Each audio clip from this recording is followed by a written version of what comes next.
The house does shake. Every time the mud obviously plops, it shakes the house like it's just jolts.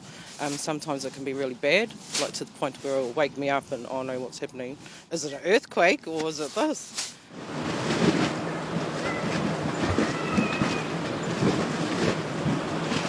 I went outside because I heard something, and then I noticed that there was like stuff on my mum's car.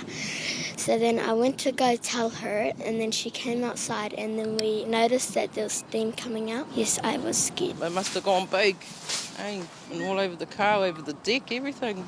Over the shed, the house. This is the thermal IR camera, so it's showing us the heat on the surface of the ground. It was on Saturday the 12th that I became aware that this feature was reactivating.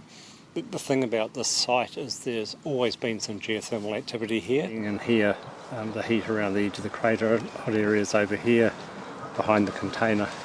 This type of geothermal feature we see here is a mud pot. That mud pot is driven by two things. One is steam and the other is groundwater. So we've experienced quite significant changes in groundwater with the climate changes over the last couple of years. But primarily it's an increase in steam coming up from the geothermal system. There's an increase in heat flow and steam. What's all over the car? Mud.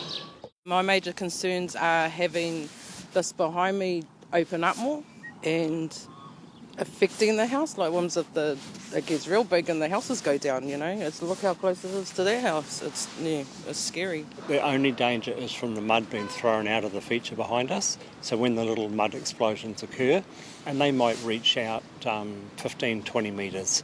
So that's really affecting this land here behind us and the property at the top of the hill. Now the property at the top of the hill is unoccupied, and if people stay behind the fences here, there's no hazards to people on this side either.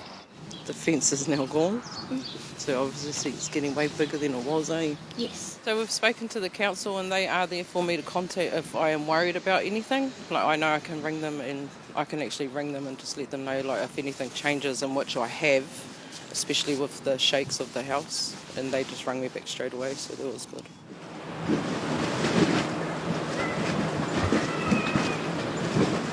This feature normally stays active for months rather than days, so I'd be expecting it to last for several months. We'll still stay here, but if it got a bit too scary, we'll probably move. With the house in there, it is making me feel a bit anxious, just waking up during the night with the shakes of the ground and that, but we'll try to live through it, I guess.